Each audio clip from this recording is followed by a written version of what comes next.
Well, good evening, everybody, and the loyal listeners of the I Still Call It a Lariat podcast. This is another exciting, unpredictable, chaotic episode of Down the Wrestling Rabbit Hole.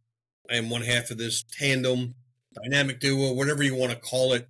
Hosting responsibilities, Howard Meat Sweats Morgan.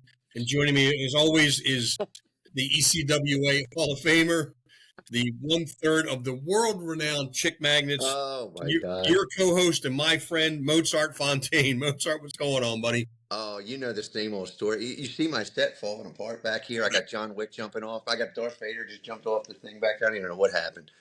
You know, if the people could see what happens literally moments before we go on, they probably wouldn't watch the rest of the show. I spilled my drink. I know, right? I got a big mess over here on the side. This is fantastic. This was full. You know, I'll show my Ghost Energy drink. It's orange cream, but half that's on the floor now. So half of it now become floor cleaner. Exactly. Yeah. But how was your week so far? I know we're actually recording on Tuesday. Good. Yeah, you sound good. I'm ashamed to say that, not ashamed to say because it's a cool holiday, but I am not a veteran. I have many friends that are. My friend Chip flew for the 160th, world-renowned Night Stalkers in the GWAT.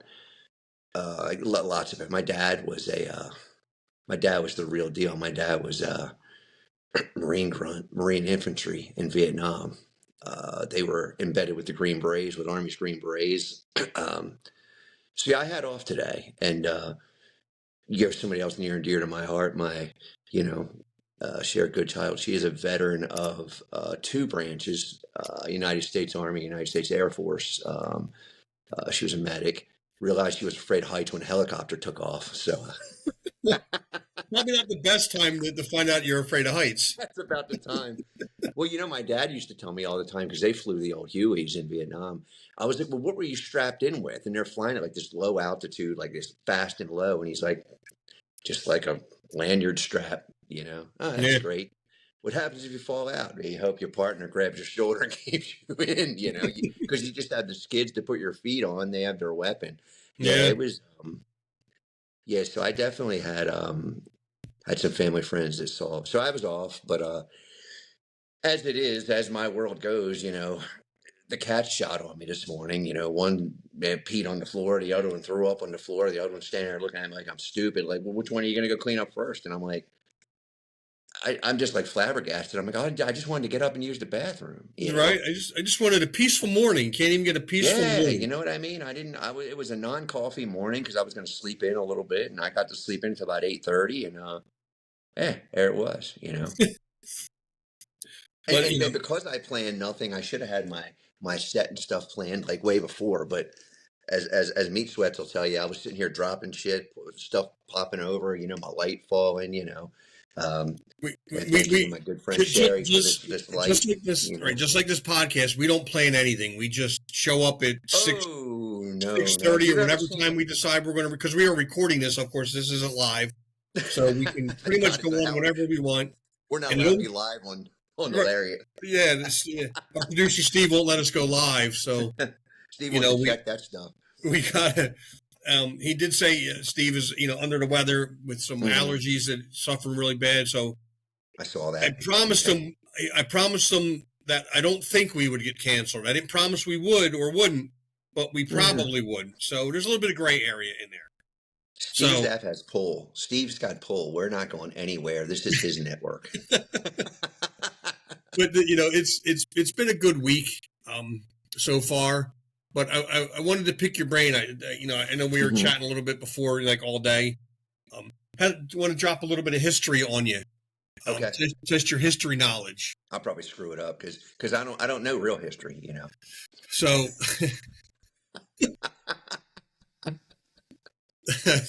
I was trying to think of something smart to say, but I'll just leave it. I saw the meat grinder turning, man.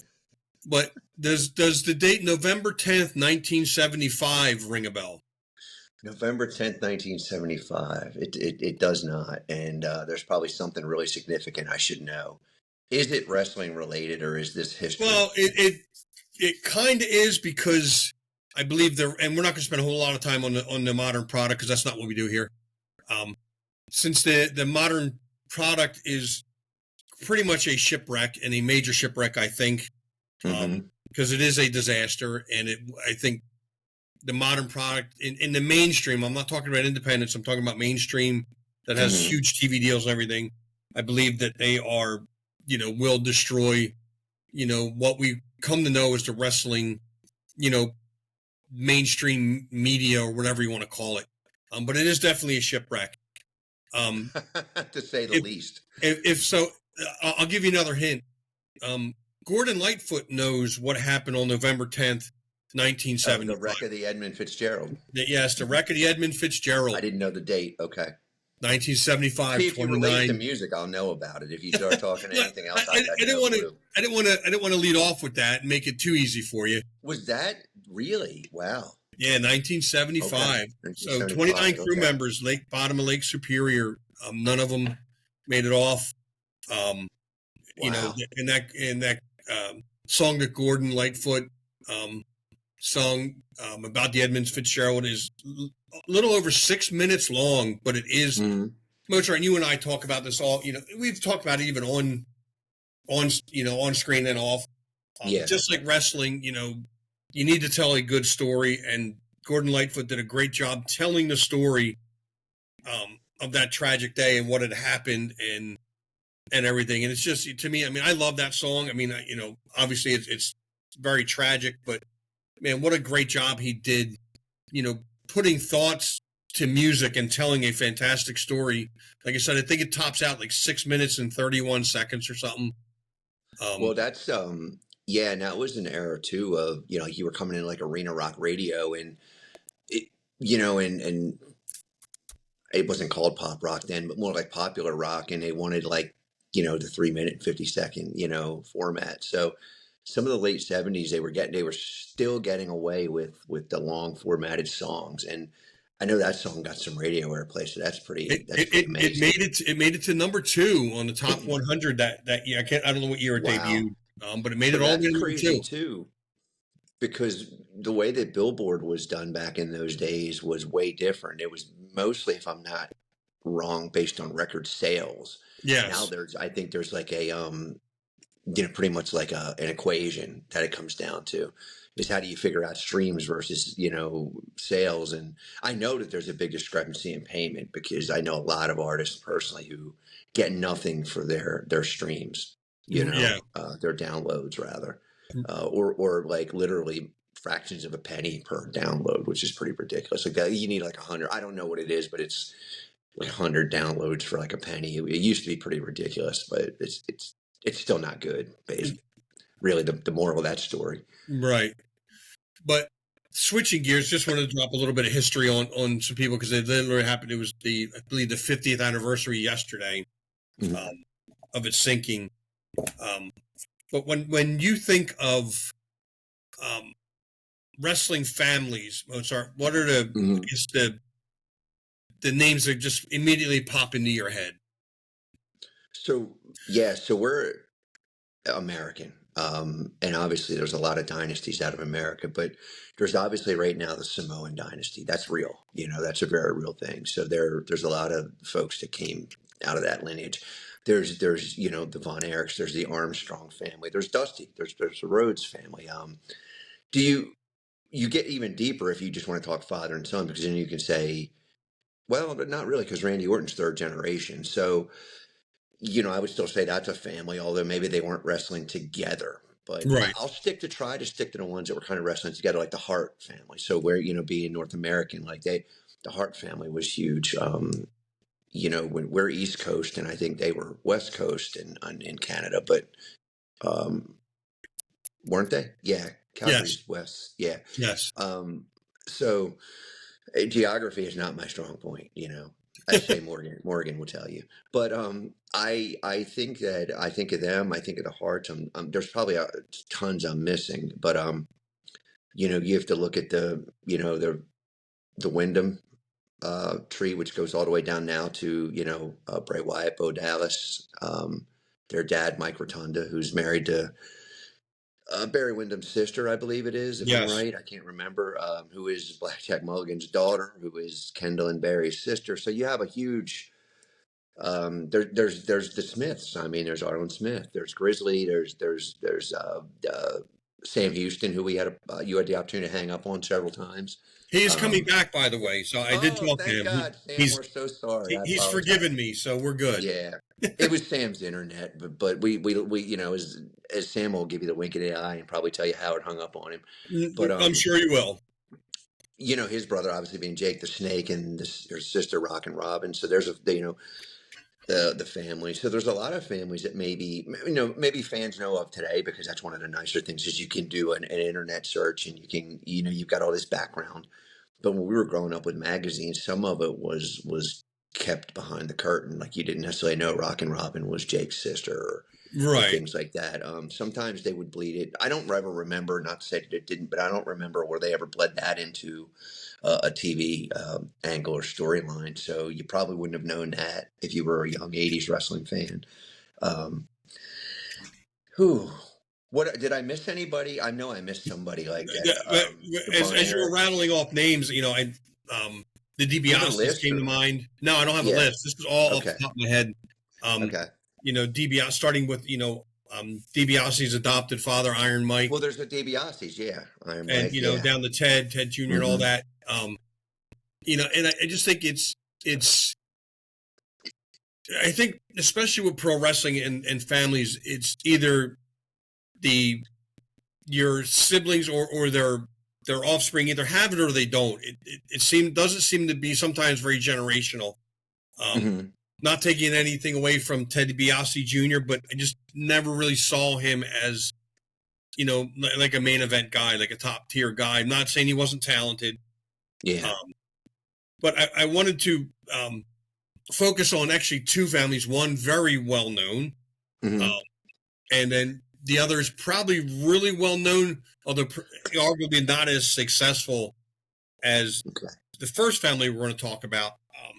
That, of course, is because every time somebody says talks wrestling family, especially the era that I grew up in, reading the magazines and things, not knowing how wrestlers are connected, and I didn't know for a long time that Wyndham and Rotunda were brother-in-laws.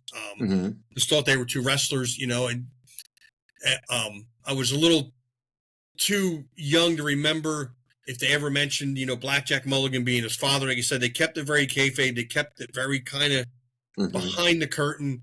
So to me, when I think of families, and the Samoans weren't the dynasty they are now, because they're huge now. But to me, I think of the Von Erichs, starting with Fritz down to Texas, and then Kerry, Kevin, David.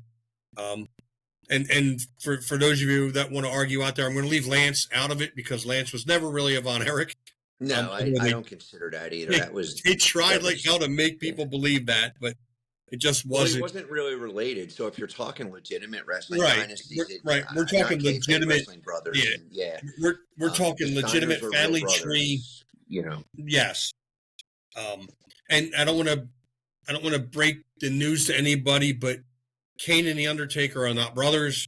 They're not related. Yeah. So you know what though? Let me touch on that, because I hate when I've seen where they put them in like sibling, and I'm like, come on, stop. It's obvious that they're not. You said it. You pulled the curtain back. You can't put the genie back in the bottle. Right. I hate that. Just stop. It's not. You blew the roof off of that a long time ago. And it's amazing that because there's conspiracy theories and internet rumors everywhere, that rumor is still circulating. Because I was researching topics and things like that, and it was one of the internet urban legends or myths, conspiracy theories, whatever you want to call it, that is still out there. I love a conspiracy theory. Are Kane and the Undertaker really related? I'm like, really? No, it takes a 2-second Google search, to Google both their names and find out that they're not even remotely related. No. But anyway, you got to go back to the Garden of Eden to find it when right. The connection there. Everybody knows the tragic story of the Von Erichs and the curse of the Von Erichs or things like that. and I'm going to tie that into The comparing wreck it of the to Edmund Fitzgerald. the Tragic, um, Howard. Stop. I've had the enough tragedy today. I got John Wick dolls attacking me. I got right. Darth Vader hitting me with his lightsaber. Get the Oh God, tragedies out. it's yeah, it's terrible. I'm going to loosely link a curse from the Von Erich family to the other family I Okay. wanted to talk about, and that's the Armstrongs, starting with Bob Armstrong, Yeah. Yeah. um, hmm Brad Scott. Um, you What a know, legacy there, though. That's not underlooked by anybody who studies wrestling, and even a lot of fans. Unfortunately, they've been out of the spotlight for a pretty long time too, as have the Von Erichs. But Kevin has sons that are wrestling, so you might argue that they're still in the spotlight. I don't know if there's any Armstrongs left wrestling, and I think Road Dogg would be it. I mean, is he working Performance Center or doing something? I don't yeah, think. I think it Road Dogg's the last of the Armstrongs that's working, but I might be wrong. is yeah, because I think Scott transitioned to refereeing, didn't he? I thought he Oh, was that was refereeing. years ago, though. Yeah, Yeah, I haven't seen him or read right. his name in Um, a while. but just the impact that we'll go back to the Von Erichs that they had on hmm the '80s and the territory days and just how wildly popular um David was, Kerry was, Kevin was, just the the overall mass appeal even outside of Texas. They were huge in Japan, widely, hmm hugely popular in Japan. um I I just can't imagine. First of all, obviously you wrestled at a show on Saturday up in Morganville, hmm um, and there's all. Am I wrong that there's always a little bit of pressure when you go out?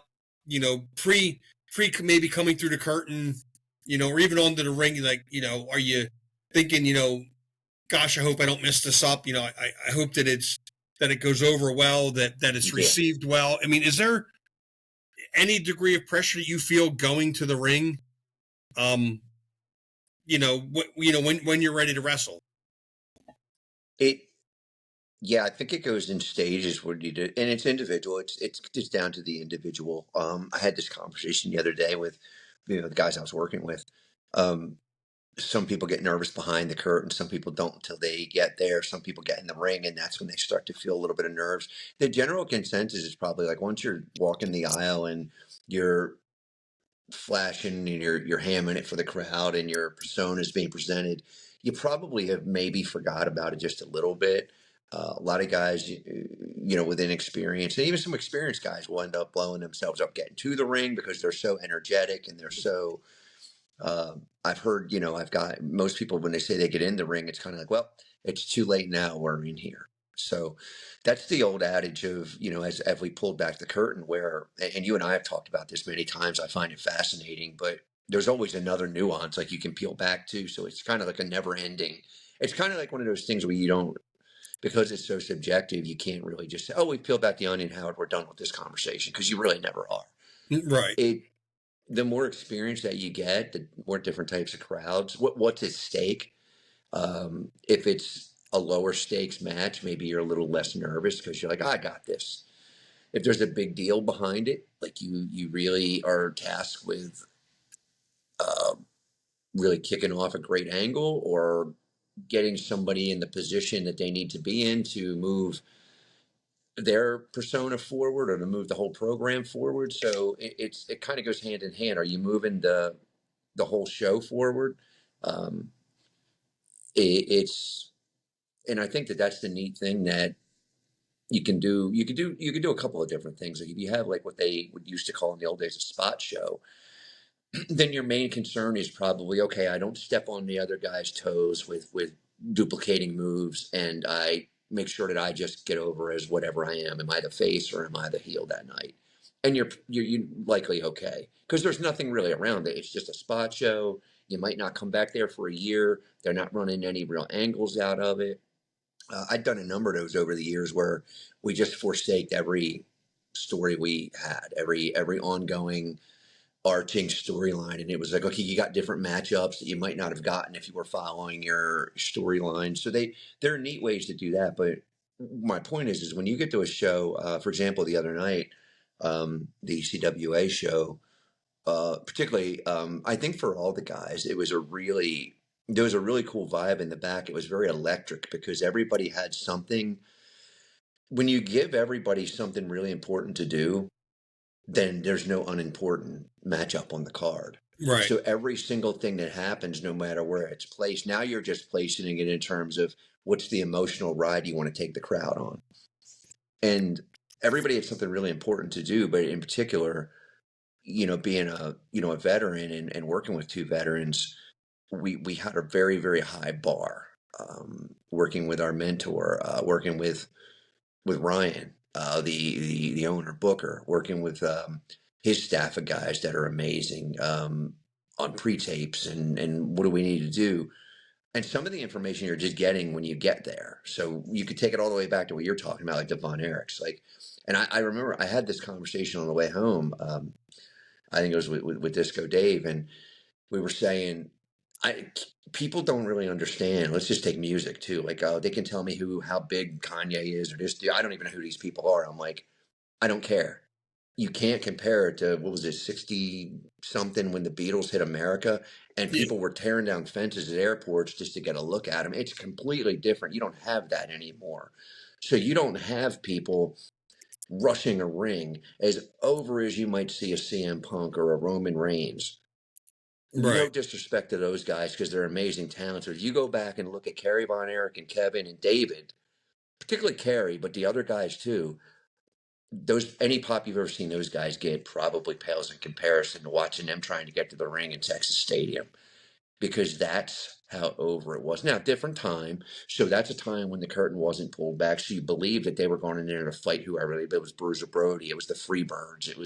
The Freebirds was the huge, because we took great inspiration from that entire feud. So when you've got hated heels and your hero who looks like a Greek god is trying to get to the ring, and you've got ropes for safety barriers, and however many thousands of people are coming down on them, it's a feeling you can't really duplicate. It's like back in the day, like trying to tell my kids, well, we would stand in line at hours at a record store or a music store to buy tickets for the biggest show coming to town. Then Ticketmaster came and you could order them. Right. So as technology progressed, you take away that social interaction of whatever it was, whatever year the Beatles hit here. And it was in the 60s. I just can't remember what year. February 7th, 1964, I believe. 1964. Okay. That's what I thought it was, but I didn't want to say and be incorrect because I love music and I don't want to throw something wrong out there. But to watch the Beatles hit America, and then when like them and Elvis on the Ed Sullivan Show, I mean, Elvis is getting canceled because he's shaking his hips. It was that over. Like, you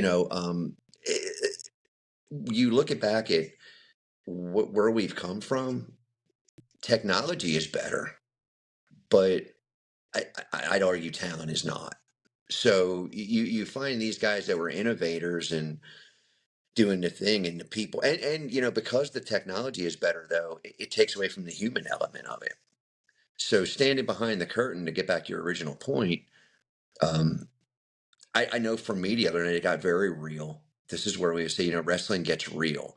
Am I going out there to put my peer, my friend, maybe in real life, but the guy I might go have and I did go have a dinner with him or have a bite to eat later? No, you don't want to go. It's not real in the sense that I'm out there trying to put him in the hospital, but it's real in the sense that every bit of emotion that we feel should translate over to the crowd. So the importance of who your winner is going to be, what the other guy's role is in the match. Because in our example, for example, in ours, we each had 3 different agendas that had to meld into one. We had to kickstart a division with a first champion. Right. We had to get another guy more over than he already is. And we had to get a third guy, me, to completely switch roles in a realistic fashion that didn't look pre-planned, silly. So all that had to be real. And the realness of it is that when you take on the weight of, we happen to be an opening match of, we got all these great kids coming behind us and some really good, not all of them are kids, some really solid independent veterans too. um, if we shit the bed, we've already kind of brought the crowd down. Right. No, it's not to say they can't bring them back, but we do them no service if we aren't on par. So there's a lot of what I wouldn't say pressure, but there's a lot of real emotion, you know, Yeah. just, you know, because of what's on the line. That's happened a lot with me over the years. I've always been in matches that are really important to me and important to the guys that are in them.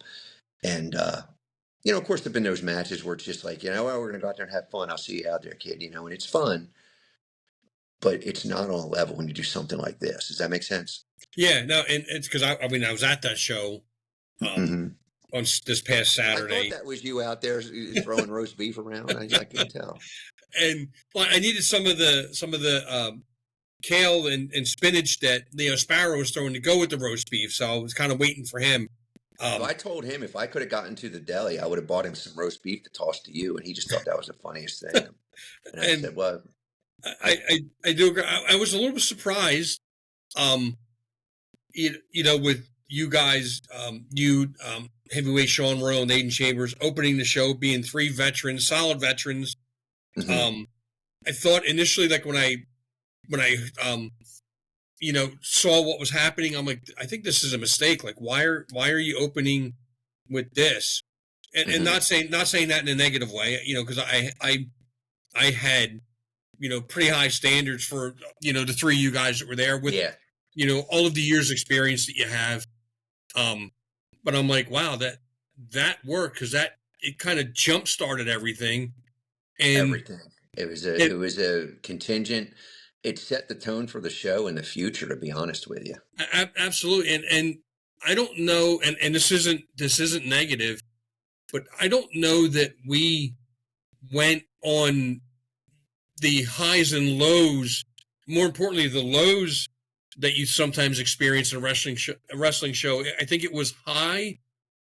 Then we came down to like medium, and then we went to high, but we went higher than the last peak that we went, and we came down, but we didn't go down as low as the first one. And then when we climbed back up, we passed that peak. So it never dipped below, a certain level. It stayed high. The energy in the building stayed high. And every match, added to that build, until the final bell, at the end of the night. And I believe everybody went home happy.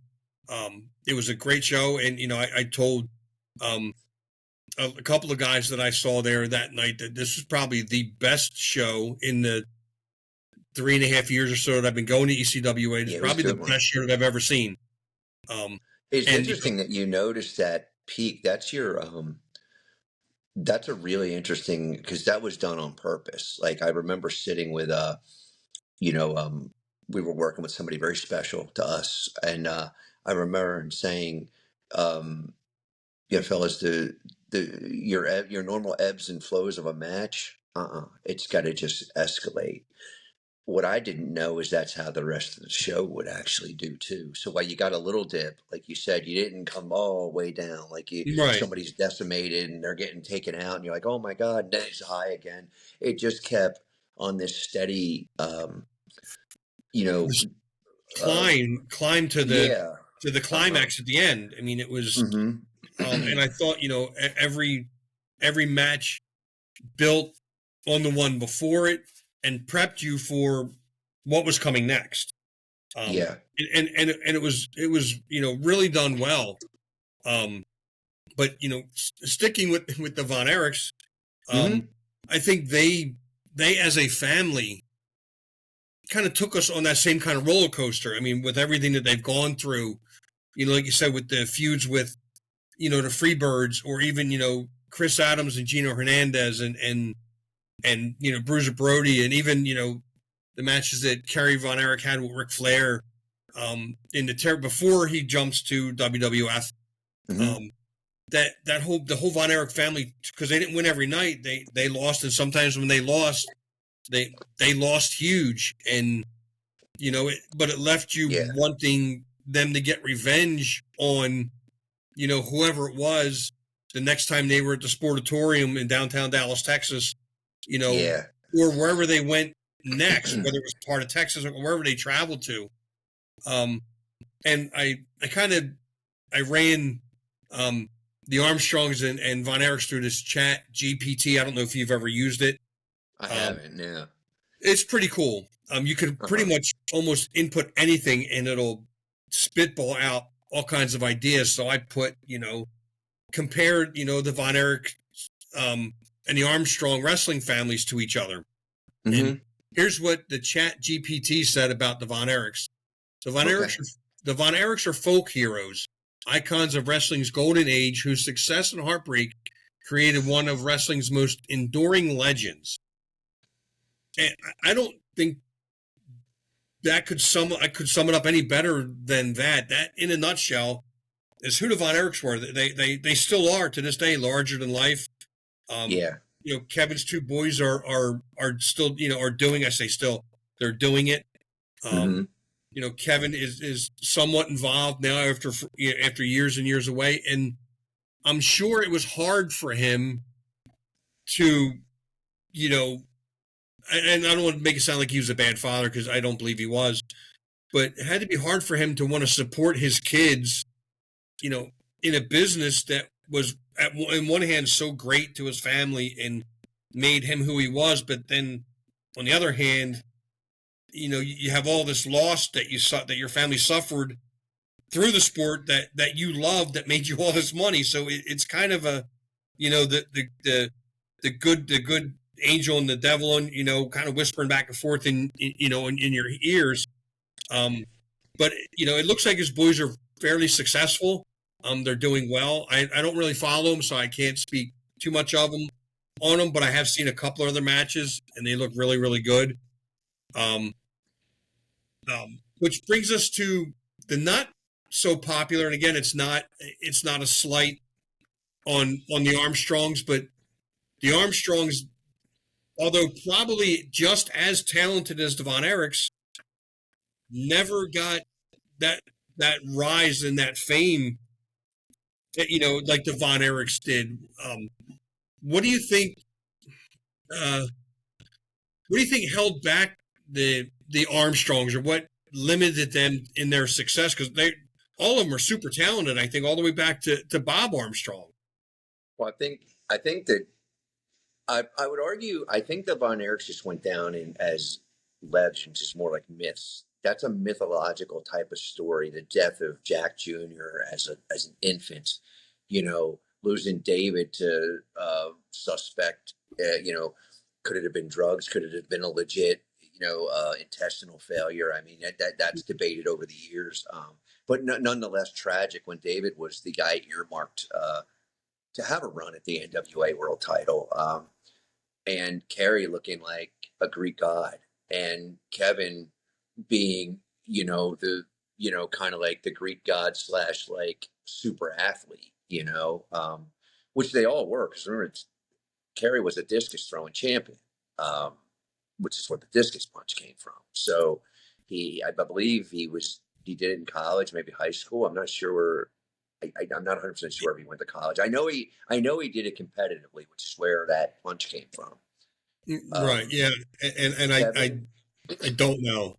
The Armstrongs, in my opinion, were much better technicians. Brad Armstrong is your favorite wrestler. Bullet Bob was much the same. Now, Bullet Bob was way over like that in the Atlanta, the Carolinas, and all down through that area too. Under a mask and out of a mask, he was always an upper level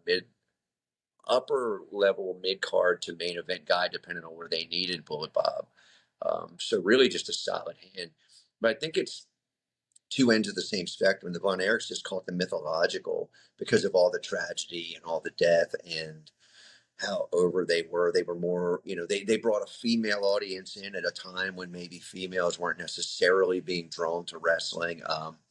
The Armstrongs maybe weren't known as much for that, but they were known as great personas, right down to Road Dogg being very integral to what people often romanticize as the golden age, which it's not in my opinion, but the Attitude Era. He was very integral to what DX became, what Shawn Michaels became, what Waltman became, what Triple H became, because frankly, he was the charisma. They Right. weren't even close to him on the microphone, in my opinion. Very, very charismatic.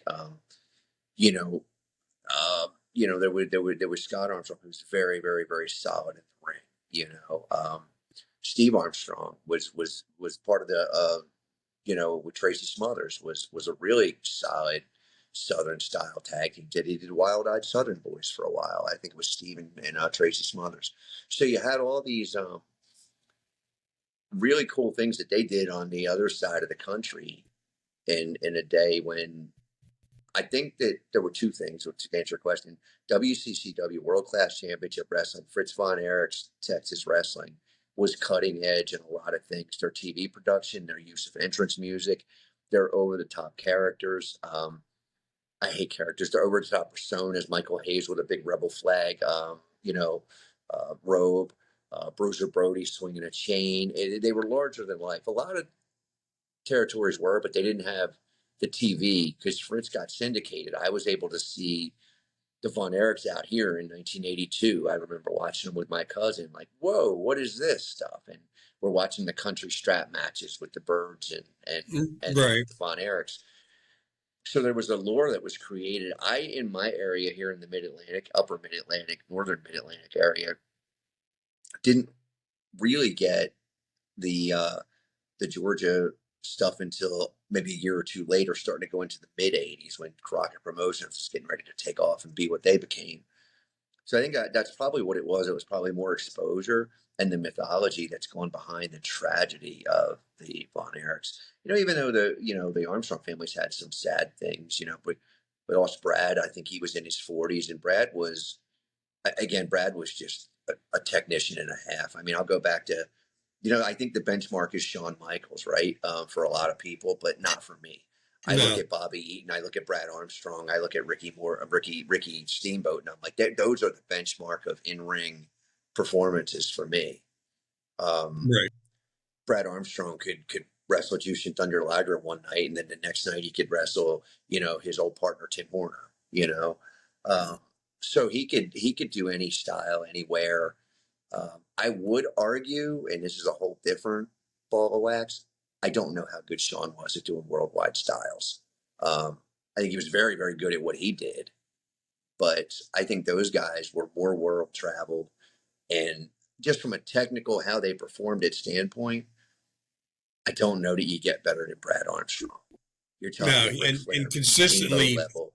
That flying, if you don't believe me, go look up Brad Armstrong, the flying headlock takeover. It's still one of the most beautiful moves you'll ever see. Even his side Russian leg sweep where he would you want to know the truth? You want some controversy? I'll piss somebody off. It's better than Bret Hart's, no question. And I love Bret Hart. But Brett will see this and be mad at me and come after me. But that his side rushing, that's what I'm talking about. That's how good he was. I'm not trying to say how bad somebody else was. That was, to me, the benchmark. Maybe everybody else will look at it, but I don't agree with you. You'd be wrong, but but when it comes to pure workers, the things that he did, yeah. Right. When it comes to pure workers in the 80s and early 90s, there was none better than Brad Armstrong. That was a technical skill that was once in a generation. And although all the brothers were good and Bullet Bob was solid, very, very good, Brad was special. Brad was special in the ring. Right.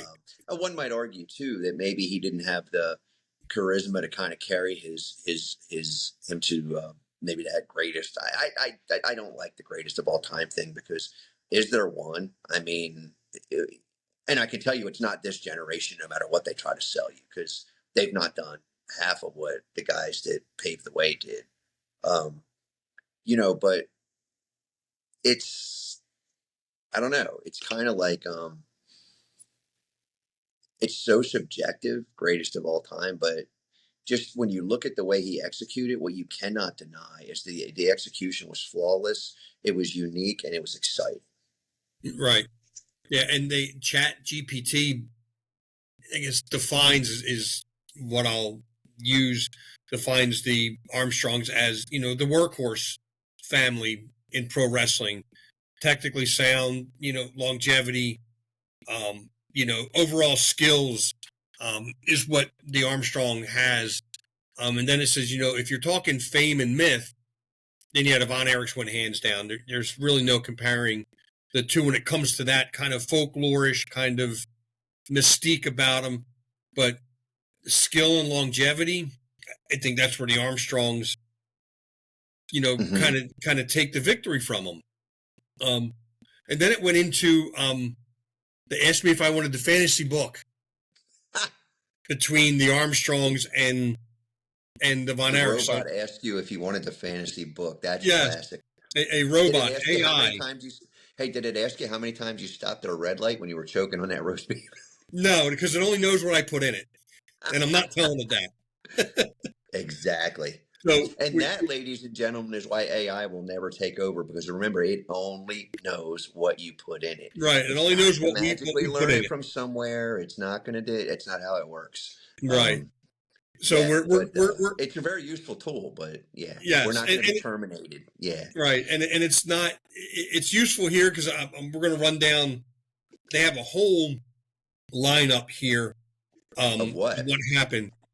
So the year's 1985. So right in the midst of the territory, the era. Yeah. They're calling this event Clash for Southern Glory. It's a joint show between WCCW and Southeastern Championship Wrestling out of Pensacola. Is this made up? Is this yes, it's made up. Yes. Oh, okay. Yeah, we're fantasy booking here, and it's two families, and it admits they're both solid baby faces in their territories. Mm-hmm. It says, but that collides when pride, legacy, and loyalty turn into a bitter feud. Now, right there, I'm like, I'm hooked. Like, if this was a book, I'm reading the rest of the book, and I hate reading. I don't want to read nothing. Not me. I'd get the audio version. Right. So then it says it starts out as innocent. Bob Armstrong brings his sons to Texas for a friendly interpromotional event with Fritz Von Erich's boys. But when Kerry Von Erich accidentally injures Brad Armstrong with a stiff discus punch during a tag team match, tempers flare. And I could see that with the Armstrong. So this is kind of playing in my head. Bob, always protective, cuts a fiery promo. You might be kings in Texas, but down here in the Deep South, respect still means something. Fritz fires back. Respect? My boys have fought for everything we have. If the Armstrongs want to fight, they'll get one Texas-style fight. And, of course, the crowd eats it up. So now it's Texas versus Georgia. It says pride versus pride. Mm-hmm. So it's actually got it's actually got 3 phases of this feud. So phase 1. Kerry and Kevin Von Erich versus Brad and Steve Armstrong. Doesn't give much about the match detail, but it ends in a double count out. I guess if you're kicking off a feud, there's really no decided advantage there. Well, you got to give the people a reason to come back. So that makes sense. Right. So then David Von Erich. Right. David Von Erich clashes with Bullet Bob Armstrong. A classic technical bout. Bob wins clean, but they shake hands. But here's the but. After the match, Scott Armstrong cheap shots Kevin after a post-match scuffle, shocking everyone. Texas fans boo the Armstrongs for the first time ever. Georgia fans see it as standing up for against the Von Erich arrogance. So you could see where they're kind of defending, although they're heelish actions, the pro Armstrong people are like, well, that's what the Von Erichs get for being cocky. So moves into they got 2 matches each. So then it's the family war. The feud becomes territorial warfare. Promos filmed in barns, fields, family homes. Both families vow to defend their honor, and I can see that because Fritz cut a lot of promos, in his house or wherever they were, out in the middle of a field somewhere. It says the Von Erichs trained in the Texas countryside, running stadium stairs barefoot, blah, blah, blah. The Armstrongs cut passionate promos from the Smoky Mountains, vowing to take wrestling back from the spoiled Texas boys. So now they're building up to this. And so it goes to say that each family dominates their home territory, which kind of makes sense. Jerry Lawler's not going to lose in Memphis. The Von Erichs aren't going to lose in Texas. So it's very, very much got a territorial feel. When the Von Erichs wrestle in Alabama, they're booed out of the building. When the Armstrongs come to Dallas, they're pelted with soda cups. And again, it goes back to that little piece of string that separates the fans from the wrestlers. That somehow this Wonder Woman magical lasso that stopped everybody, which really didn't. No, that was just kind of like, hey, you probably shouldn't go past this, but if you do, there's nothing we can do about it. Right? Yeah, there's nothing. Nothing. You're kind of taking your life, but then again, we're going to get off track a little bit, but it wouldn't be a rabbit hole if we didn't. But back then, if you kind of went off the beaten path, you got your ass beat for kind of crossing that line and going into the wrestler's world. I was we'll rabbit hole a little bit before we move on. So what I'm liking about this card so far is you're talking about business, right? Because that's what wrestling is business. And it's an art form and a business, but at the end of the day, it's a business. It's about the dollar. So if you're trying to get over two different territories, one family is not going to be a heel throughout the entire thing. It's going to be based on where they're at. And they're probably not going to be a really straight heel. They're just going to be a little bit more of the unpopular. And I like that that's how that it's been booked. The other piece of the rabbit hole is that, I lost my train of thought. That's why we go down a rabbit. What were you just talking about? We were talking about crossing the line and going. Oh, yeah. So when I was coming in and I started training in 1998, I think the first show that I went to, first independent show that I ever went to was Jim's ECWA in about 96 or 97. And I'd already met him. I'd met him at the local, I told that story before, how I, met him at the local cable place. He was doing a TV show. So I've been pretty on the inside since about 1997. The lure for us was always kind of like handling unruly fans because they were still that lure of, you'd already gotten to where the curtain was being pulled back a little bit, but it was a lot more dangerous than it is now. You might get to a town where they still believed everything they saw was real. They believed that babyface just got stretchered out and he's really hurt or whatever happened. They believed you grabbed his trunks. Wouldn't be unheard of for somebody to try to like kind of give you a little rough you up, but going back before that, we were broken on the lure of you got to protect yourself, at one point, one of my very first trainer, right before Glenn Osborne took Lance Diamond, was in a really heated feud. And I want to say it was Cheetah Master because I don't know anybody else that would have been that red hot. But I remember we were tasked as security, for the show, a bunch of us to walk Lance to the ring. And he said, "Hey guys, do me a favor, just stay behind me. I don't want one of these guys trying to take a pot shot at me while I'm walking down the apron, or walking down the aisle because it was very tight." It was unlikely. It was a family show, but that's how much the heat was on Lance, and that's how over Cheetah Master was. So there were still concerns even in those days. But when you go back to what we're talking about, that era, it was a real concern. Well, so and you're talking about a time if you're walking into Texas Stadium, I don't care if you're an Armstrong. If you're not the baby, I'm not even going to say heel. If you're not the baby face and they're that pissed at you, you might want to have your, your 22 or your 9 mil or whatever you're carrying, your 357 and, close, whatever protection you had, because in those days they would come at you and they would come at you in numbers. Absolutely. Wouldn't go to the car by themselves. And they were very protective of their back being where they could get jumped. So it was a real concern for the boys back and girls back in those days. When I say boys, by the way, it's an affectionate term, includes everybody. That was the lure that I was brought in. I'd always want to hear those stories like, "Oh my God, were you ever attacked? Did everything ever happen to you?" And I mean, I got kicked in the knee the other night, and I felt like, okay, I did my job. There was a little kid that was fired up because I just kept giving him grief. That's cool. But that's a 5-year-old just being funny, and it's like, all right, got me heat. All right, good.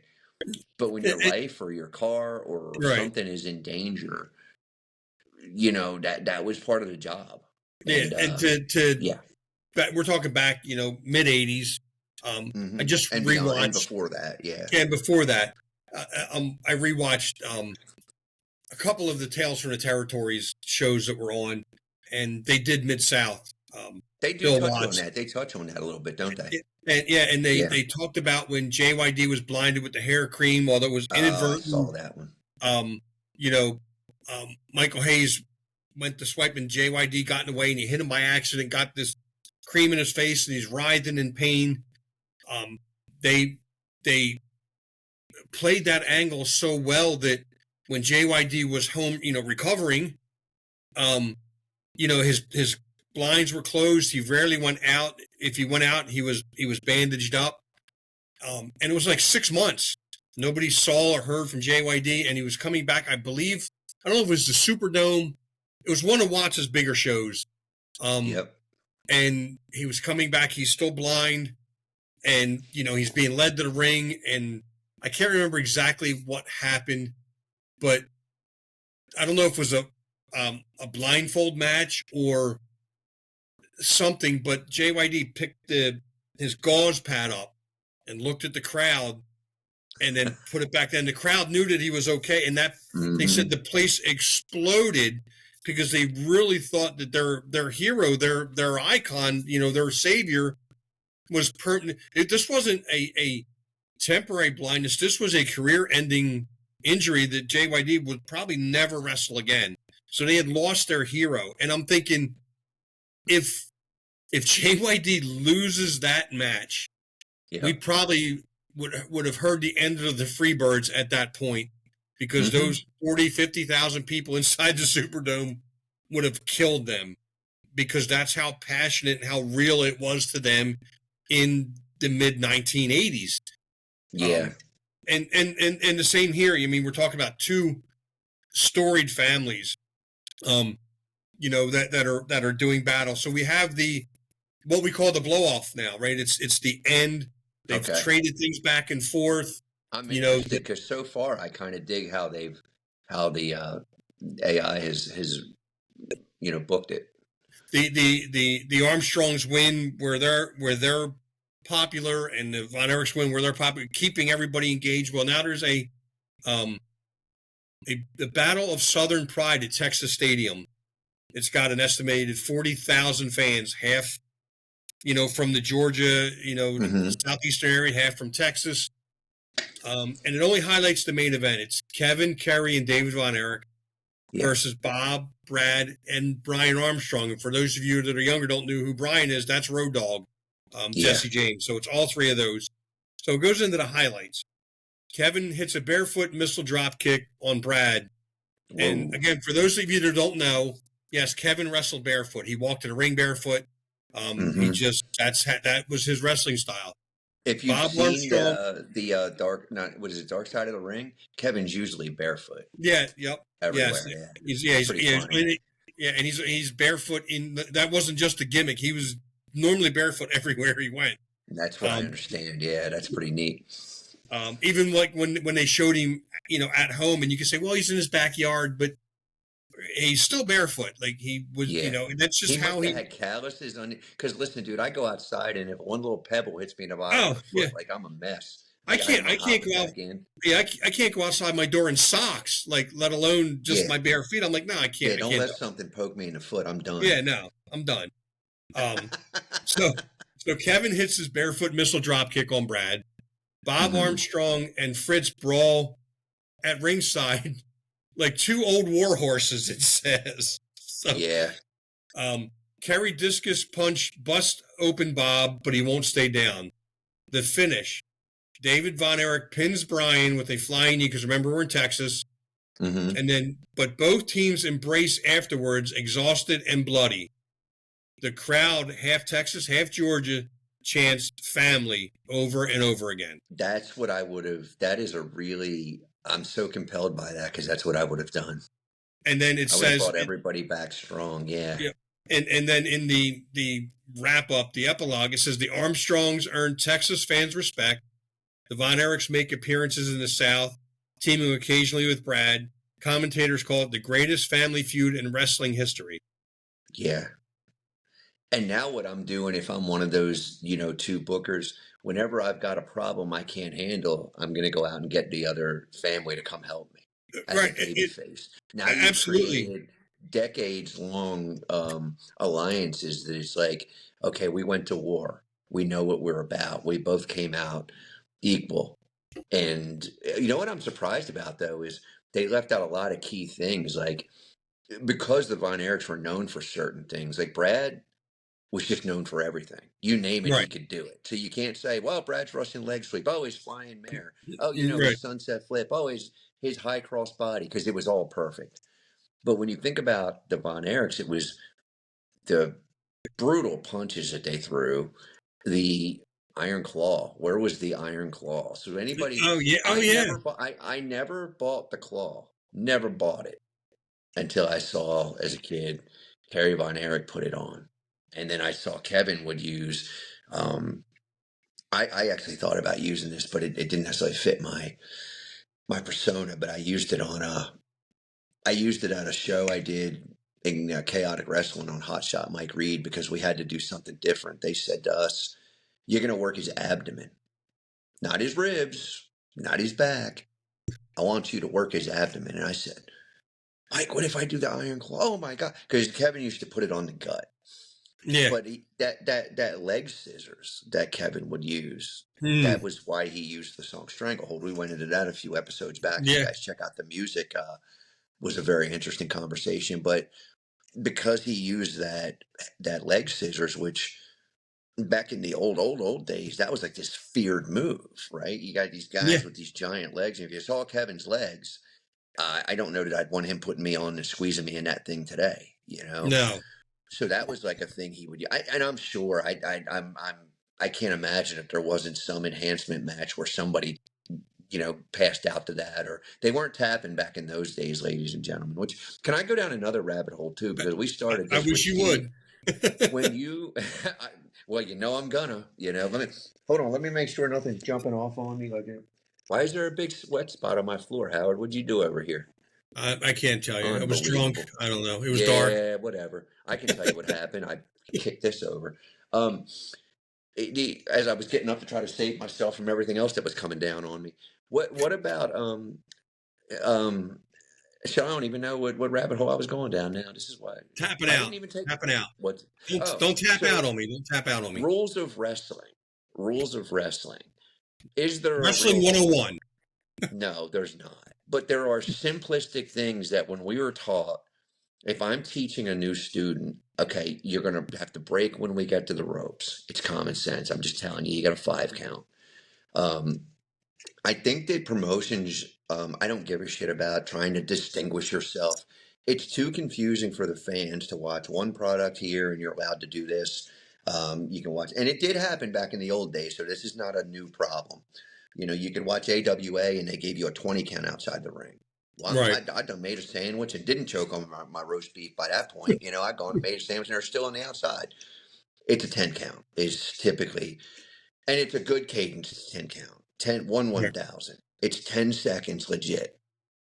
Now, you want to know, here's tradecraft, and I don't ever like to give away tradecraft, but you can stretch that too just by your, you can make that 2 seconds by doing this. Right.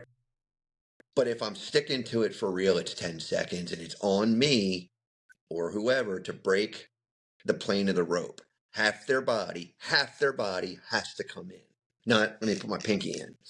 Right. That's why you see guys typically just roll in and roll out. That's very good psychology. And the commentators used to love that and put it over. So that's one thing. We could do a whole nother podcast, a show on the rules, but just for context here, what we're talking about with this feud, you had chokes.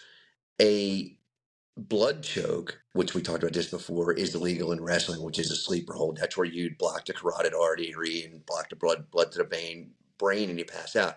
An air choke, a restricted choke, is not legal in professional wrestling, which is why if you're in a hold, the referee used to and should still be checking to make sure that windpipe is loose and free.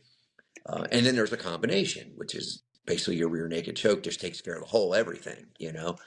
But when you talk about the rule sets, if you can get that really implemented and have it explained, maybe every couple of shows, maybe when it's pertinent, you know. Oh, okay, because that's how I learned it growing up. I'm watching TV, and then I learned, well, wait a minute, why didn't he keep counting to three? Oh, his foot's under the rope.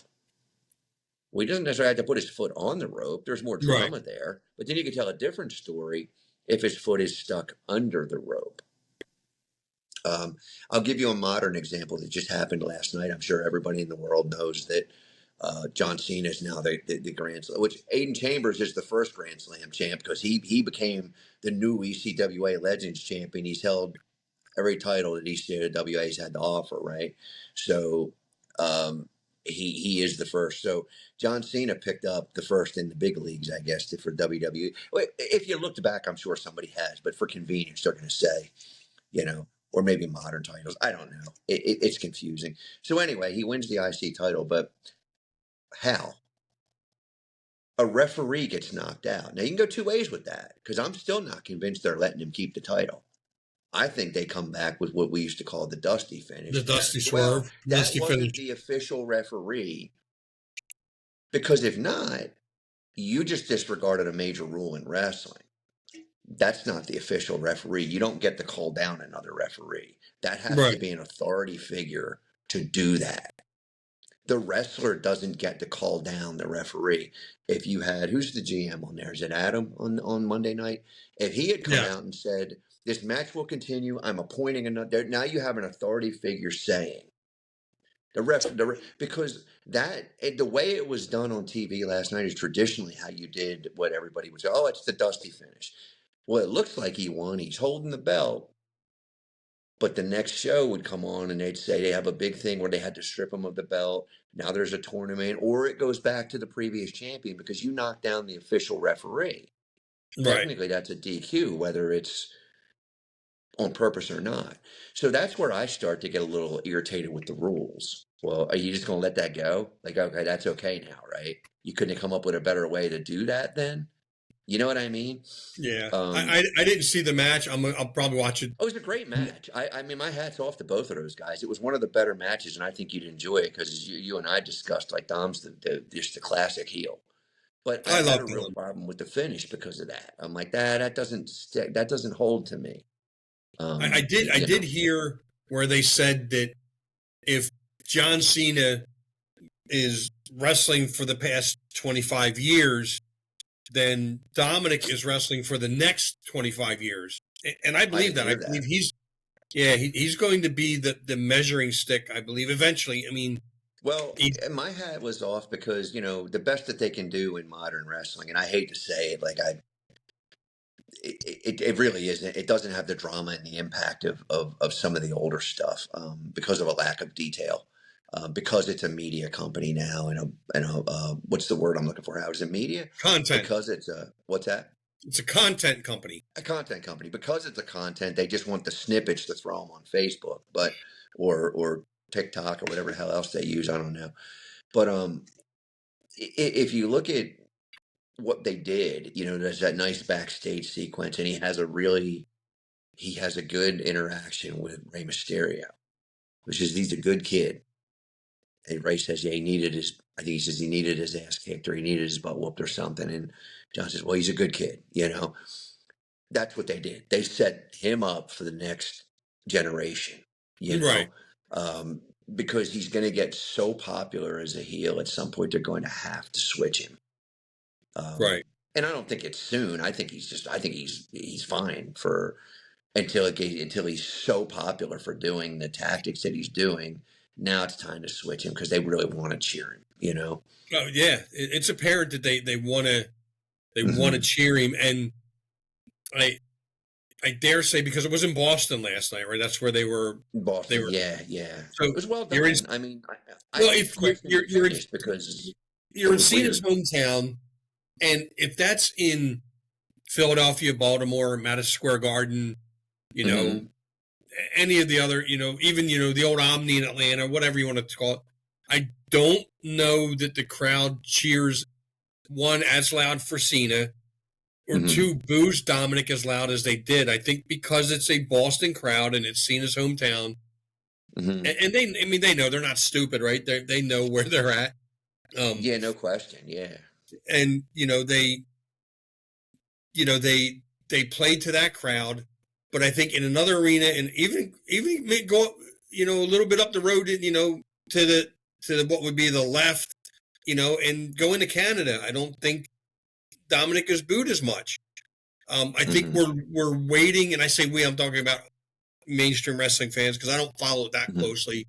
I wish I could, um, but I think we as fans are wanting a reason to cheer him. We just don't have all. We're missing like one or two pieces to complete that. Okay, he's now a face puzzle, and we just don't have. They haven't given us those pieces Well, yet. I think there's a lot of barometers on that I've learned over the years, and when I talk to some of my friends at book shows, and even some of the more senior and veteran guys, there's a couple of barometers. I don't necessarily think he's ready to be turned yet because number one, he's Right. very young. The current shtick is still working really well, Yes. and when you start to have, the content writers still happy about what they're seeing from him, and there's a couple, and then you just, they probably do talk to fans. I mean, that's what I do. I talk to kids. If the kids are like, no, boo, I don't like him, and did you see him grab that hammer? Did you see what he did with that chair? Then it's not time yet. But if they're like, oh my God, that was so cool what he did with it. Oh, I thought he was going to win. Then you start to follow that trend, and there's no certain amount of time. It's all done by feel. That's what's really neat about the art of professional wrestling, which should translate to the business side because you want to make money. You want to Right. be able to sell the merchandise and mainly sell the tickets and the product, whatever means they're selling a product now, that's the end goal, right? Whether it's a pay-per-view, a premier live event, wanting you to buy a new app, like whatever their end goal is, that's not evil. That's business. But I think the way they're getting to the end goal is not the most efficient way. But with him, the way that they're handling Dom, and I don't know, I don't have any inside knowledge, but there's Yeah. I probably don't. being, they're probably taking good care of him because number one, he's Ray's son. Right. And also he's been in dressing room since he's a child. He didn't just one day want to be, oh, I'm going to walk into a dressing room. I mean, he traveled with Ray. He did a lot of stuff on the road, and all the boys knew him. The management knew him. So there's a trust level there with him too, right? So they trust Right. him in terms of a number of things. Appearances, he's going to make the appearances. He's going to come in healthy. He's going to do, there's a lot of trust there, obviously, right? And then the other side of that, I think, is they honor Ray so much that they want the lineage to go on. Right. But the unique thing about any father son, father, uncle, if you want to go to Ray and, the original Rey Mysterio, whatever the relationship is, you want to you don't want to clone them after the father, right? So that's probably one of the reasons the natural Dustin Rhodes didn't take off, because Dustin's always been super talented. It took Gold Dust and something completely different to put him in like megastar level, right? And Right. I used to question why as a fan. Why did it take that? But when you're too close to the original, you're too close to your father. You know, you might argue even Barry Windham, some of his more successful runs were based loosely off of Blackjack Mulligan, but not exactly. Not You know what I exactly. And mean? Like I think you're getting when back you to clone the father too much, right. And I think that's what yeah. was one of Dustin's big downfalls, and a lot of respect for Dustin and everything he's done. But when they had him portrayed as the natural, like that's you're not. Yeah, I get it. I know what you're trying to say, but and again, just thinking in hindsight, if and it wouldn't have worked because his last name Mhm. is Rhodes, and it's been a long time since um, fans remember Dusty as a rule breaker because he used to be a rule breaker. Um, you know, and Yeah. I think if they would have maybe tried to make him the polar opposite of his dad, maybe he would have had a little more success, which he kind of did with the Gold Dust kind of character. He was so far from what his dad was or is, that's what kind of propelled him, to that next level, when I think maybe he could have, if it was genius on a national level, because in some ways, and we talked about this when we talked about Hogan, could it have been this person, that person? It couldn't have been Dusty. It just couldn't have been, because they needed the guy who looked like Hogan.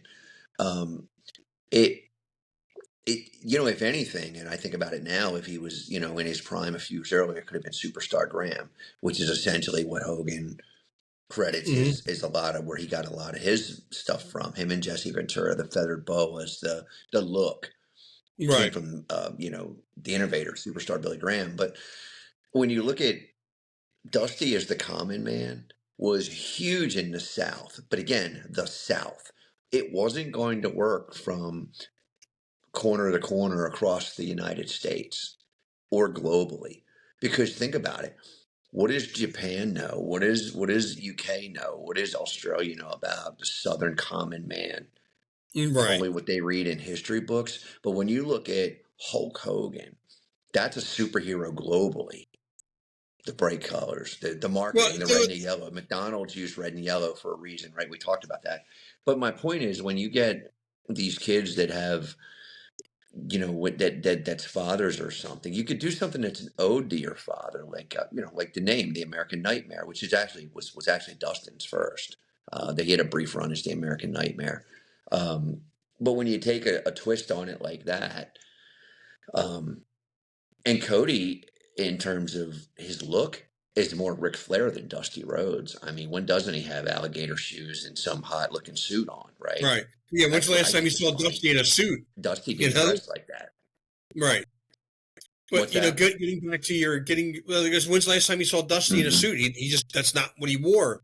But he didn't, getting back to your Hulk Hogan, Dusty Rhodes comparison, just from marketing, if I say, Mozart, you're a fan, and I'm gauging my promotion on you. I have two guys here that I want. One of them's going to take my company into the next generation. Here's, Dusty Rhodes. He's a hardworking son of a plumber, blah blah blah, and here is Hulk Hogan. Kind of a superhuman, kind of look at his build, and all you have really, is all of these big King Kong Bundy, John Studd, eventually Andre the Giant, all these monster heels. That which one do you think would be better suited to vanquish these big monsters? Dusty, and nothing against Dusty Rhodes, love Dusty Rhodes, but from a pure marketing standpoint, Hulk Hogan is the guy that, first of all, I want to see in the wrestling ring. I don't know that I want to see. Can you imagine? Now let's, parallel universe, right? Hulk Hogan's been in all kinds of movies and everything. I can't see Dusty Rhodes running around with the A-Team on an episode on their TV show. I don't see him doing Thunder in Paradise. I have a perfect example of that hits right at home, because both of them are heroes of mine, and I wrestled them. Is when Jim Kettner would craft his personas, and he would come up with ideas based on who looks at what. He had a whole process, but it varied from person to person, but he's very good at putting personas on people. And he had the Cheetah Master, which is as close as you're going to get to Hulk Hogan from a babyface pop on an independent level as possible. Right. He was kind of the cross between Jimmy Superfly Snuka and Hulkster, right? He wore the leopard skin, and he's ripped and long blonde hair. And then you've got Boogie Woogie Brown, who was loosely based on Dusty, Bobo Brazil, and there was a couple of other influences for a bigger man, because Boogie was a bigger man. It was like 1A and 1B. You had that second, and he's not second tier, it's same tier, but one guy is just a little higher. But visually, when you're going to put who are the kids going to gravitate to the most? Okay, it's probably going to be the guy who looks like a Greek god. Who are the women going to gravitate to the most? Probably the guy who looks like a Greek god. who are the guys going to gravitate most? Probably the guy that looks like a Greek god because they want to be at the gym and look like him, as Rick Rude used to want to say. He used to say, all the women want to be with me in a minute. I don't know. He had a line that I can't think of right now that was dead on. And Boogie was that second tier guy that was like, he's going to have his back, but he could stand on his own. And they vanquish different types of heels is exactly what you're saying. So if you're looking to base your promotional larger than life, national expansion, and you probably got in mind, well, I got Bundy and I've got Big John Studd, I've got Mr. Wonderful, because from a visual standpoint, I just thought of this as a 10-year-old kid. I guess I would have been at the time somewhere around that 12-year-old kid. If I see Dusty Rhodes and he's being presented, not the fighter Dusty Rhodes, the son of a plumber, but they're presenting him as, this American hero and, the common man, and he's going to fight Mr. Wonderful as a 12-year-old kid. I'm like, there's no way Mr. Wonderful's not kicking his ass. But Right. Hulk had the physique that could rival Mr. Wonderful. Well, not many people could, but he had a good enough physique that he was still could rival Mr. Wonderful. He was in that universe with a guy built like that. Was he as resilient, as Roddy Piper? I don't know. We found out. You know what I mean? Was he able to get rid of these big guys? I think that's when some of the fans might not prefer that, and that's okay. But the key word is some of the fans. When you're talking about mass appeal, psychology, marketing, that's the guy you go with. Right. It just is. It's not a wrong decision. There's not another one. There's not a parallel. Well, there probably is, because I'm strongly into the parallel universes and all time is created. I am, man. I think like Marvel nailed it.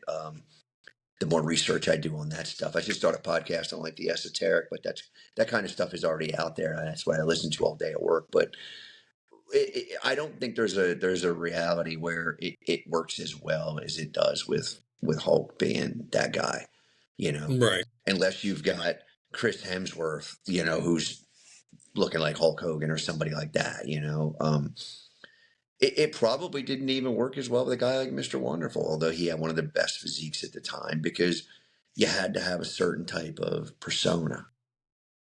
And right. That's what, back to your wrestling family, the original, this is why it's a rabbit hole, right? Back to the wrestling family, when you look at, you had two different distinct personas, both baby faces, but two different parts of the country. They were representing two different demographics in terms of the fans. Yep. There's a different culture there was different economics in each area, and each family represented everything about the area, the territories that they were representing. They were perfect for those. Right. And for as much as they were different, right, demographically, culturally, whatever, they're very much the same. They were, and the one thing about Southern people is they're very proud people. Texans are proud. People from Georgia are proud. They're hardworking people. So for all of their differences, they have a lot of similarities in how they view life. And I think that's why, as the AI kind of booked it, it has to come to a draw, because you can't have not a draw, but you can't have these two sides feuding when the feud is over. Okay. And it's kind of like two brothers, right? Two brothers get in a fight, they slug it out.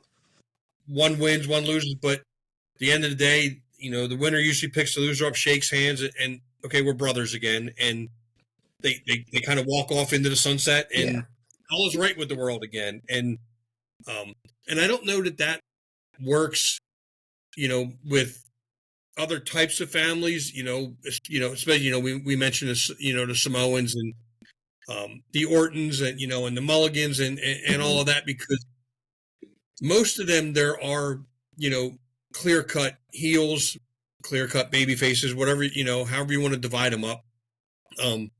But as far as, I'll say family values, and I'm not saying that the other families are terrible by no means, But when it Right, comes right. to all that stuff that, like I said, where they differ, it kind of clashes with all the stuff that they have the same. It almost cancels each other out.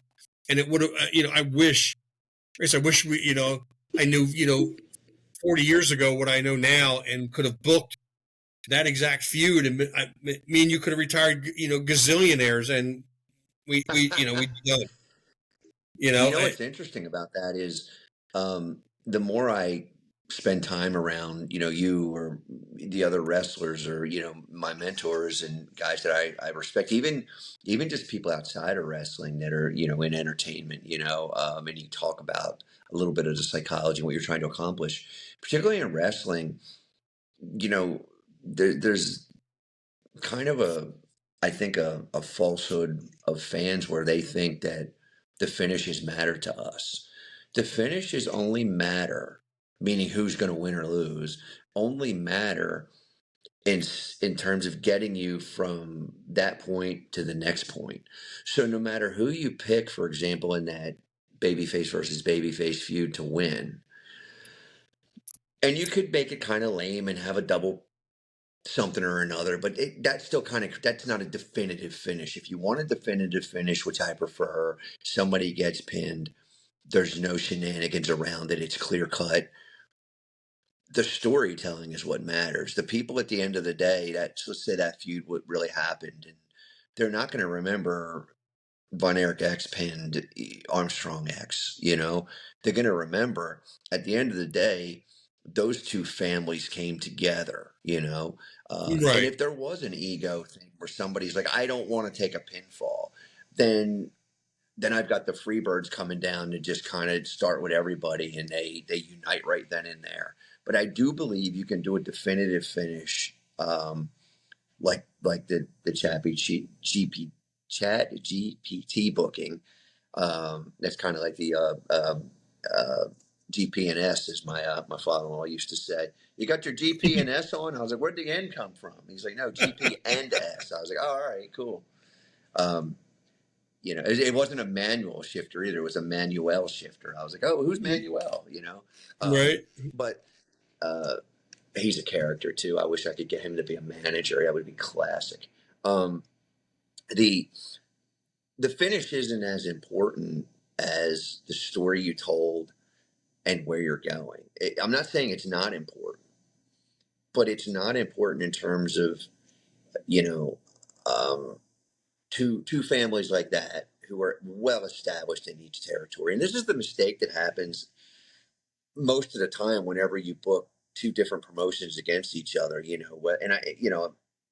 I'm kind of loosely watching the TNA NXT/WWE collaboration, because what you don't want to have happen is TNA look weak because they're not the bigger company. So you've got to figure out a way where both promotions come out of this smelling like roses.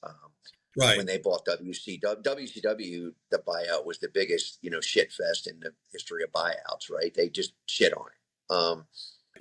And they could have made some real money with that. They could have really gone long and hard with an invasion angle, things like that, right?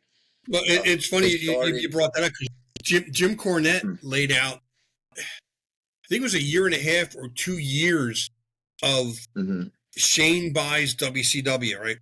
And there's a 2-year where you keep the companies completely separate, operate them as WCW, WWE, and he laid out, it took him, I think, like 2 hours, 2.5 hours on one of his podcasts. I'll have to go back and see if I can find it, on the invasion and how you can make this work, and you can prolong the merger. Yeah, it's pretty well 2 more known. years. Yeah. Like, it's really well I don't known know that they they screwed that up. Yeah. Oh, yeah. I don't think you'll talk to a fan or a wrestler that thinks that went well. It was just stupid. Like, you bought it and shit on it. Great. Now what do you do with the name? You own it? Okay. Right. Now they did get it for nothing. So in the terms of, Vince McMahon's world, that wasn't a lot of money. They bought it for a cup of coffee, essentially. Yeah. So, okay, maybe you make that argument. He didn't care. He just wanted to buy the competition. But again, Vince is not a guy that I don't know him personally, but I've never heard that will leave money on the table. he left a lot of money on the table. So I questioned that decision big time there. And maybe it wasn't all him. I don't know. I have no idea. I wasn't there. But Right. the funny thing about that is that what I've learned over the years is um, it's one of the things that I've learned over the years that kept ECWA, East Coast Wrestling Association, an independent entity. Because when you start to work with other promotions, and there were some loose affiliations, there were some talent trades, that's different, you know.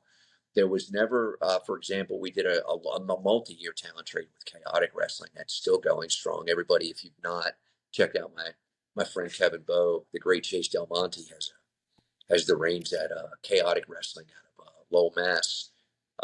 Awesome product. They still do it well. But there was a multi-year talent trade that had nothing to do with one company versus the other. It was just we send talent up there, they send talent to Delaware. That can work really well because both promotions are left out of it, unless maybe there was an opportunity to co-market somewhere, but it wasn't a versus type of thing.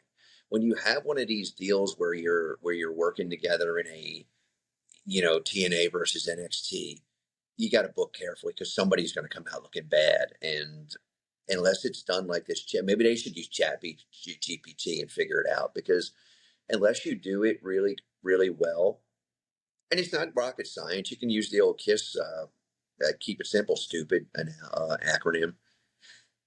That what you laid out, I really liked because it was simple. I understood it.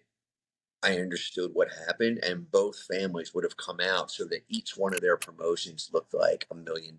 And as I said, if I'm booking it now, going after that, I got a big heel I can't deal with over here. Oh, here's a faction that's really running roughshod. Well, I'm going to go get the Von Erichs because I know they can fight. We battled them already. We established Right. Yeah. that, Right. I know how tough and they then are. vice versa. Yeah. Right. So you've built in another year or two, however long you want it to be. Again, time frames, and as I'm finding in reality, are arbitrary anyway. But in wrestling, it's real arbitrary. You just pick a time that you want to book to. Like, all right, I just want to know what I'm doing in the next 6 months. I want to know for the next year. You know, sometimes it Right. might be hard. It might not. It might be a little riskier the longer time you're going out, because you're talking about guys aging. Uh, Unseen events, injuries. But if you can book, I guess maybe my rule of thumb would be a year out and have a really general idea about what you want to do for the next year, set up for the year after. Then it's just kind of like you're building off what you already did.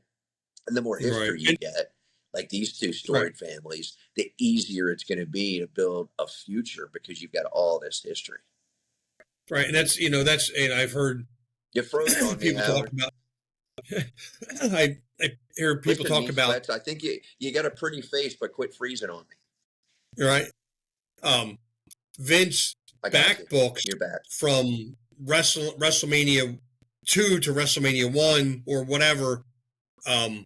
So he he'll go to like this next WrestleMania and backfill to this one, and then and of course you got to build contingencies in there or whatever, have plan Bs or whatever.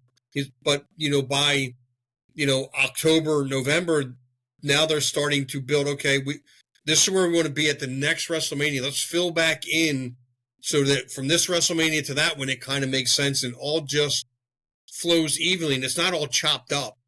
And the timeline isn't as choppy. But before I forget, because we're going to start winding down. I don't want to upset producer Steve. I know he's not feeling good. And last thing I want to do is overrun. When he's not here, and then he hollers at. I was hoping we would do like a 5-hour show and give him a lot of content to have to weed through. And I can hear him now. I leave you guys alone for one night. And you ran for 5 hours and blah blah blah. But I was at the show on Saturday. He knows if he was here with us that he would have chimed in and we would have been on until 1 o'clock in the morning. Right. Yeah. Let me let those guys. Yeah. He thinks it's always our fault, but it's usually his, because he gets us rolling and then blames us for going over. I don't know. We get a meme. We get something that's going to fire us up, and right. That's it. It was you that triggered me about that really terrible era of WCW, but Steve will trigger me sometimes too. I think he gets a kick out of that.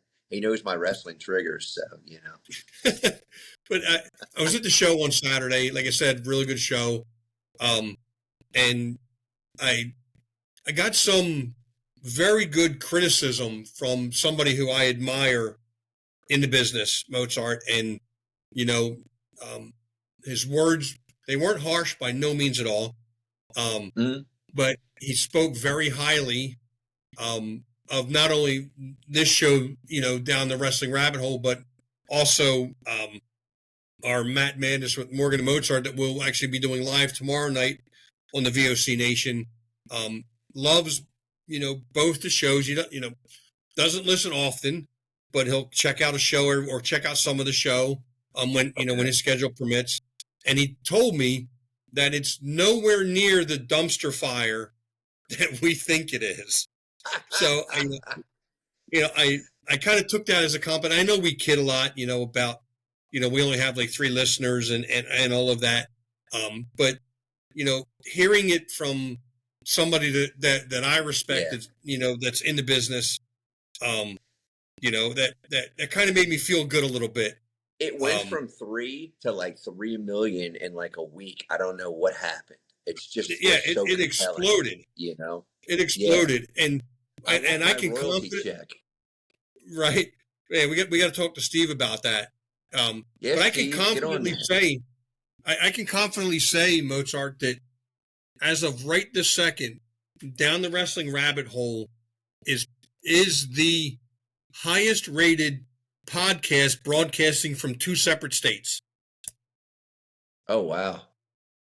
What state is that? No, I'm just kidding. Is it the state of delirium and nonsense? Delirium and confusion. Listen, our theme song, I do have a surprise, and I'm not sure when I'm going to be able to unveil it. We'll probably unveil it on here because producer Steve's got some really funky, some neat gadgets. But I'm in the works with a theme song that's just an original piece just for us. But I feel like somewhere, some way, we've got to, and I'm negotiating with somebody who's very near and dear to my heart to get me a what's it called? What did Weird Al? What's the word? Weird Al did those songs. What are they called? They're parodies. I'm in the works to get somebody to do me a parody song for when somebody says something really fucking stupid. Can I say fuck on here? Okay, Steve. Beep. Yeah, why not? When and we'll beep it out if we want. Stupid. We can just well, not we, because we have one person in the control. It's either you or it's Steve, right? So the person in control can just play that. At our cue, hey, hit me. So I've got that in the works. I think that'll be something neat to look forward to. It's a really funny parody song. Hope I can get that done. And I had a point to all this. What was I getting? See, I keep losing my point. Oh, then we're doing. But if we could get if there's a way we can find out how long we could use "Dazed and Confused" by Zeppelin, that's me and Howard all day long. We're just dazed and confused. Yeah, you think we're just dazed and confused here? Oh no, this is a lifestyle. This isn't something we just do. This isn't our gimmick. Yeah. This is us. This is as true as it gets. Yeah, well, it's not a gimmick because it's real, right? You look right. Harley wasn't a gimmick, right? He was real. I mean, these guys are, the greatest of the great. It's never a gimmick. It's just a real deal. No, and it's funny because we're great, but we're okay. Right. We're the okay. We should just start calling it the okayest podcast about wrestling, nonsense and bullshit that you'll ever hear.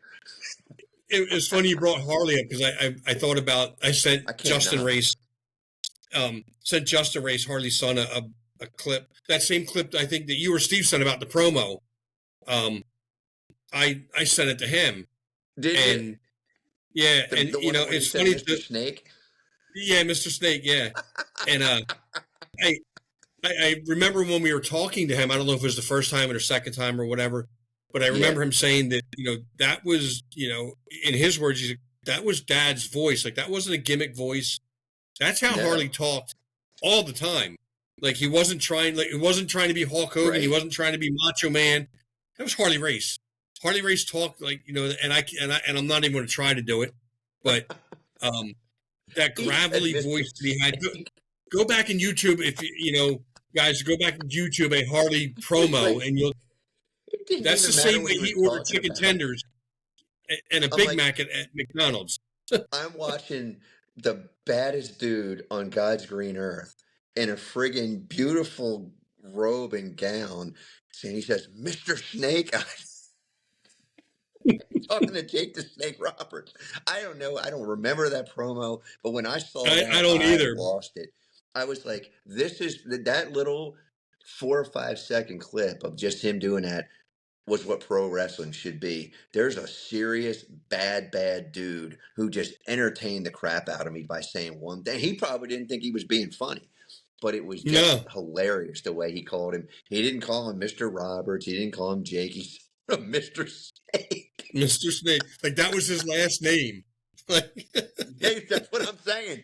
And it's like, I mean, what a way for Harley to go and have fun. When you look back at him working the King persona, that whole gimmick, which as Justin explained it to us, if you didn't hear we did 2 interviews on the VOC Nation with Justin Race. He's fascinating and really, really, really, really good insights on Harley as a dad and everything.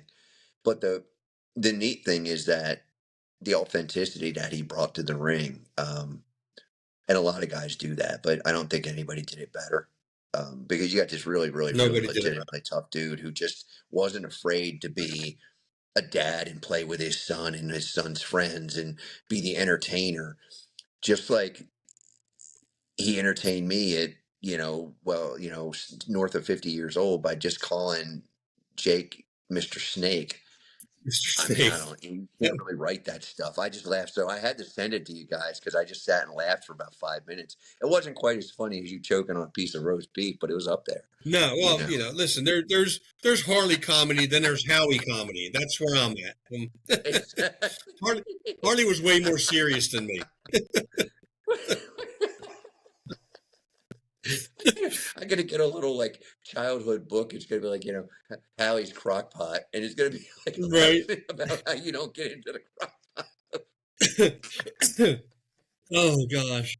I'm waiting for Steve to print them shirts, man. I want my shirt. Like, he's got to print my shirt. But what do you say we wrap this up and fill back the rabbit hole and until next time. Yeah, I got a mess to clean up. I think I knocked some more stuff over. I'm not sure what's going on back here. Listen, don't let the Swiffer go into business for itself when you clean that mess up, man. Just handle business. The vacuum will electrocute me, suck my toe up in it, right. And be like, oh my God. If I call into the show tomorrow and there's just a picture of your chair there, I'm gonna know something happened.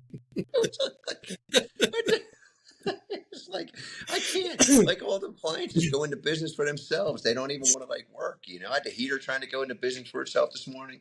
That fucker said heat, but it's blowing cold air, and I'm like, what the hell? So I thought, okay, maybe. Yeah, I just thought maybe the vent, I don't know, the vents were cold. I can't think of the. And I'm looking at it, and I'm like, some bitch, it's been on for a while. I went up, look at it. It says the mode's on heat. I just did what IT tells me to do at work, and I turned it off. Turn it off, turn it back on. Turned it back on. Yeah, and then it was that's all. fine. I was like, I don't know what's going on. And that's before the cats tried to shoot on me. I was like, I swear they planned this stuff. I'm like, why? What are you doing? I can see now you're going to reach to turn off the alarm clock in the morning, all groggy, and stick your finger in a toaster or something. And I don't know. Yeah, it's probably them. Right. Jasper's probably trying. But this has been fun, man. I appreciate it. Always, guys. Man. I don't. We'll be recording again hopefully next Tuesday. Trying to make this a regular thing. We got to be. 9 or 10 shows in by now. I don't know how long we've been doing this, which is just about 2.5 months. So, yeah, feels like forever though. It feels like we've been doing this a long time. I don't know. It takes us 5 minutes with me, and it's going to feel like forever, man. You don't notice by now. I love doing it. It is back-to-back nights though, because we do this one and then we'll do live tomorrow. But check us out. Check out all of the podcasts on I Still Call It Lariat. We've got a tentative guest tomorrow, which should be really interesting. So I'm hoping that pans out. If not, we'll light the fire and we'll be just fine. Yeah, we'll light the dumpster fire up and and see where it takes us. And, even I'll if tell it's you what, just us. I'll end on this. I always, when I was a kid, I had the old '80s BMX. Right now, you see them, and like everybody wants them, and they're like $3,000 now. Like they're very Yep. expensive, like 20-inch bikes. The old racing style. I know, and there's a site that I followed that makes them, and I'm always, man, I could get me one of these. I could see me pedaling that sucker right up to the CVS and get my prescription. And but you know what else I can see as I knock my light into my face? I can see me pedaling that sucker right into a dumpster and just going head over into the fire. If we could make a cartoon of that and open up the show with it, that would be me. Oh, that would be great. Yeah, that would be great. We'll have to try to figure that out. Well, listen, with technology, we could probably do anything. I know. Steve, once he gets a hold of this, he'll be sending me memes of me crashing into a dumpster. That's going to be great. Right. But thanks, Yeah. everybody. I mean, nobody's really listening until Steve records it, but I hope you've enjoyed the show. I know we've enjoyed making it, probably not as much as you're going to enjoy it, but I mean, we've had a good give time. us, as they say in that multiverse, a like and a share. Tell somebody about it. Any feedback, anything you want us to talk about. We don't even know what we're going to talk about until like 5 minutes before we get on. We have no idea. Yeah. So we keep it real. Sometimes it's not even until we get rolling. Sometimes it's just like, let's figure it out as we go. It's like it's wrestling, so it's like standing at the curtain, and it's like, you want to go over this match? We got like 3 seconds. See you out there. Yeah, see you out there. To finish. That's all we say. Yeah. Howard, you know what time we're wrapping up? All right, cool. Yeah. Take it home whenever you want. That's all we. And we plan it till then, or whatever best we can do to plan it. But see, Howard, everybody, you don't even know that I've taken you from just the casual fan to a professional wrestling worker, because now you set the show up the same way I set up a match. A lot of similarities there. Yeah, I don't know any other way, man. Right. Everybody have a good night, and we'll talk next week.